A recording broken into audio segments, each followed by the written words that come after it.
Greetings race fans, welcome to my YouTube channel, welcome to the Shortlist.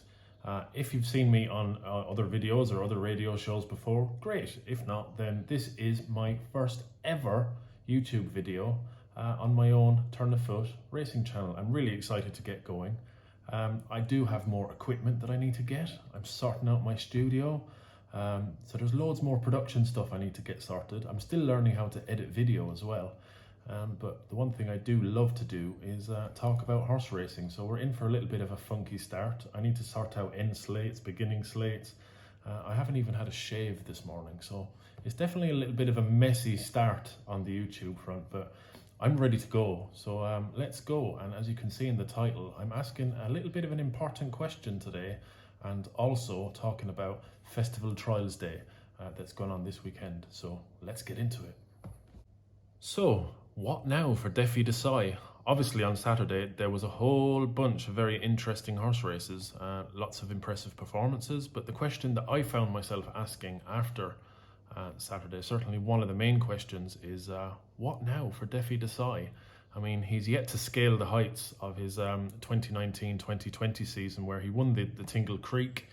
He won that same Clarence House Chase at Ascot very easily, impressively, and went off at odds on to win the Queen Mother Champion Chase, a race that he flopped in. Now, on Saturday, he did run to a Racing Post rating of 156 behind First Flow, so he's still producing pretty classy, pretty quality form, but this is far below what you need to win a top-class Grade 1 chase. So I asked myself again, what now for Defi Du Seuil? Well, there's a few things that could happen here. He could improve for that run and go on to run a massive race in the Queen Mother Champion Chase. He could hit the frame. Equally, he could just take another small step forward, improve on that effort to Ascot, not quite hit the frame, but leave connections with something to build on in the Champion Chase, assuming that it's very difficult to see him win in the race. He's also entered in the Ryanair Chase, which could be the answer for many people stepping up in trip, but if he hasn't been finishing his races over 2 miles, how do we expect him to finish his races strongly over 2 miles 5? Now, in recent seasons, well, the Ryanair Chase used to be the runt of the litter, didn't it? It used to be the race that was just somewhere in between the Queen Mother and the Gold Cup, and it kind of is, but at the same time, it's still developed into a properly, truly top quality chase, Grade 1 chase in recent seasons. And you have to ask yourself, does Defi Du Seuil have the resilience? Does he have the class? Does he have the proven stamina? There's just way too many question marks to envisage him being able to produce a winning run in the Ryanair Chase.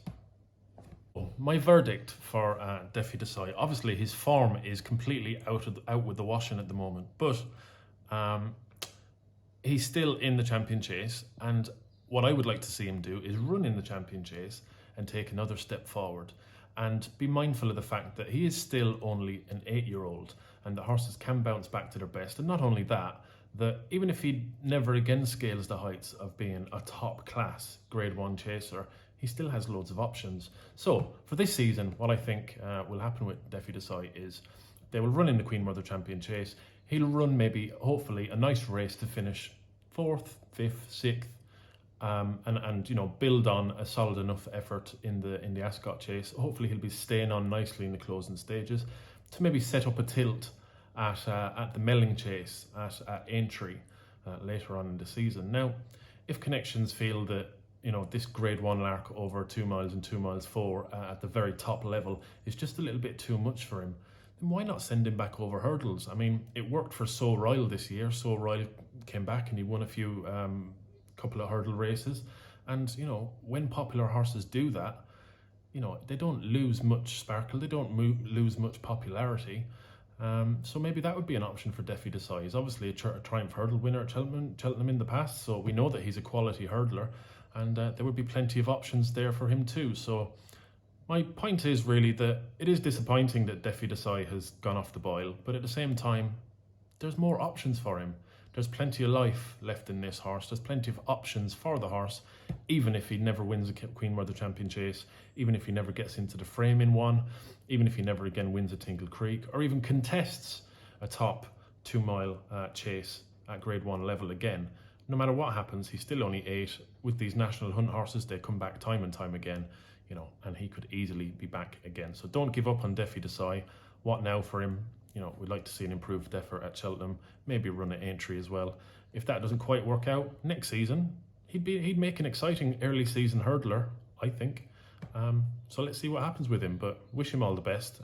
It would be nice to see him get back in the winning groove at some stage over the next season or so. Saturday, it is Festival Trials Day at Cheltenham, something to really look forward to. Now, the 1:15, the time form novices handicap chase, would usually be a really significant trial for Cheltenham. It was last year. The winner, Simply the Bets, went on to win the Brown Advisory Handicap, and the second horse, Imperial Aura, in the same time form novices handicap chase, he went on to win the Close Brothers handicap chase. So it was 2 winners at the festival came out of the same race. Now, we've actually lost one of those festival races, the Close Brothers handicap chase, which has generally been regarded as an absolute travesty by punters. No idea why Cheltenham seemed fit to do that. Their way of justifying it was that they brought in a mare's chase, which is fine, whatever.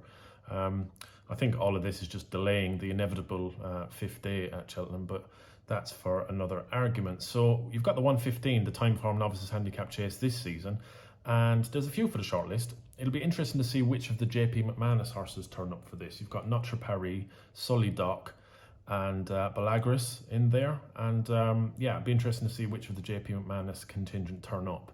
There's a few with nice profiles, interesting profiles for a race of this nature. Oliver Sherwood also has Severano in the race. Now, he's a solid operator, generally a progressive type of horse. It'd be interesting to see if he goes there. You've also got the likes of Lieutenant Rocco, The Gallant Way, and Dan Skelton's Alnadam, who was disappointing at Kempton on Boxing Day, but bids to bounce back in the 1:15 time form race. As for selection in the race, I'm just putting out a short list of horses that are interesting for it. It'll be interesting to see what turns up. But the 1:15 would usually be more of a trial race for the festival than it actually is now, because somehow we've ended up losing the main race at the festival itself, which is bizarre. Cheltenham, sort it out. The 150 handicap chase, which is sponsored by that popular Irish bookmaker, is basically the Paddy Power Gold Cup and Caspian Caviar handicap chase Mark III. You're going to get the same horses, the same distance, the same kind of race, to be honest, including last year's winner, Seepage. Is it Seepage or Seepage? Surely it's not Seepage. Anyway, yeah, so Seepage is going to be in there, and it'd be interesting to see if Caribbean Boy turns up for this race. I was really impressed with Caribbean Boy 2 starts back. Yeah, he flopped a little bit last time out, but Caribbean Boy would be a very interesting runner. Even if he doesn't run in that race, Caribbean Boy is a horse to follow for sure. He's got an awful lot of talent. I think recent entry winner Clan Legend, he's going to be maybe one of the more interesting horses in the race for Nick Alexander, carrying the hopes of the North for the Scottish trainer. Obviously, Clan Legend is a little bit of a veteran at this stage. It remains to be seen if he's quite got the legs to handle some of these southern horses, but he certainly arrives in form. But yeah, that 150 is just going to be Mark III of the Caspian Caviar and the PPGC.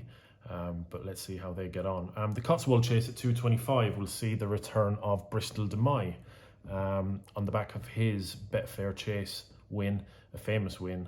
He actually finished second in this race last year. And now I could see that Bristol de Mai would deserve to be a warm enough favourite for this race. But it is worth noting that in 9 of the last 10 runnings of this race, the Cotswold Chase, the favourite has got beaten, including Bristol de Mai, in this very race last year. It remains to be seen if Santini's going to turn up. Santini won the race last year, but Nicky Henderson seems to be very worried about the ground, which is interesting because Santini seems to have turned into a little bit of a boat this season. So I couldn't see too soft a ground being much of a worry for him, but Nicky Henderson seems to be more worried about the ground for his horses than usual this season. Bristol de Mai obviously sets the standard. If he's a guaranteed runner, he comes here with the best last time out form, and he's arguably the best horse in the race in terms of consistency and overall resume. In no particular order, the main dangers to him would be Yala Enki, who won last time out, and he's been carrying his form very, very well all season. St. Calvados, who ran a cracker in the King George on his comeback start, and also former Gold Cup winner Native River. So Native River, Yala Enki and St. Calvados would all rate as the main dangers to Bristol de Mai in that Cotswolds Chase at 2:25. Be really interesting to see what St. Calvados does in the race. I love him. I backed him in the King George. I thought he would run very close in the King George. Coming over the second last, I thought he was going to win the King George, but then his stamina gave out, and I do question whether or not, obviously it was his first run back for a while, I do just question whether or not he's going to stay this trip, an extended 3-mile one around Cheltenham on deep ground. If he does, then he's clearly a Gold Cup contender, because he ran a cracker in the Ryanair last year, arguably should have beat Min. He's a very classy animal, St. Calvados, but will he stay? Because there's lots of horses that absolutely will stay in this race, the likes of Native River, Yala Enki, and Bristol de Mai himself, of course, all very strong stayers. So very, very interesting renewal of the Cotswold Chase. Finally, I will touch on Paisley Park, who bids to make it 3 out of 3 in the Cleve Hurdle at 3:35. Now, Paisley Park is obviously the staying king. He was beaten in the Stairs Hurdle last year, wasn't quite himself, but looks back to something like his best this season, and he's going to be long odds on to make it 3 out of 3 in the Cleve Hurdle. He'll probably go ahead and win it very easily, because the opposition is not really up to scratch. Now, obviously, he'll harden in the betting for the Stairs Hurdle after that, assuming that he does go ahead and win impressively. But does it give him any better a chance of winning the Stairs Hurdle? Well, I think the main thing to question is the ground. It seems to be the one thing that punters forget about all the time when they're pontificating endlessly about what's going to happen at Cheltenham Festival, completely ignoring the fact that probably the number one factor before deciding what's going to happen in a big race, especially in a big Grade 1, is the ground.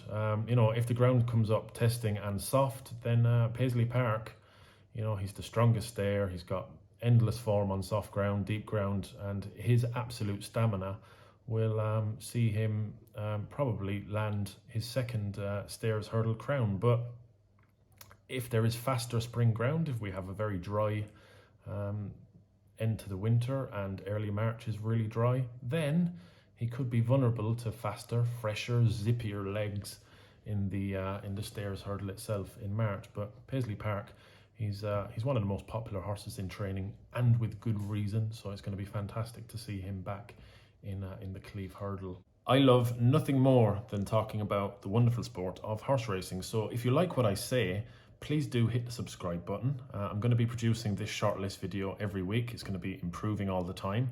So if you like what I say in this video, please do hit the subscribe button, hit the like button, share, and I'd also love to hear your comments down below. So please do get involved. It means a lot to me, and it means that I'll be able to produce more of these videos in the weeks and months to come. Certainly this weekly series, and I've got a range of other ideas as well for lots of educational, interesting horse racing, betting industry type stuff to produce on YouTube. So once again, hit the subscribe button and drop me a comment down below. I look forward to hearing from you. Cheers, see you in the next one.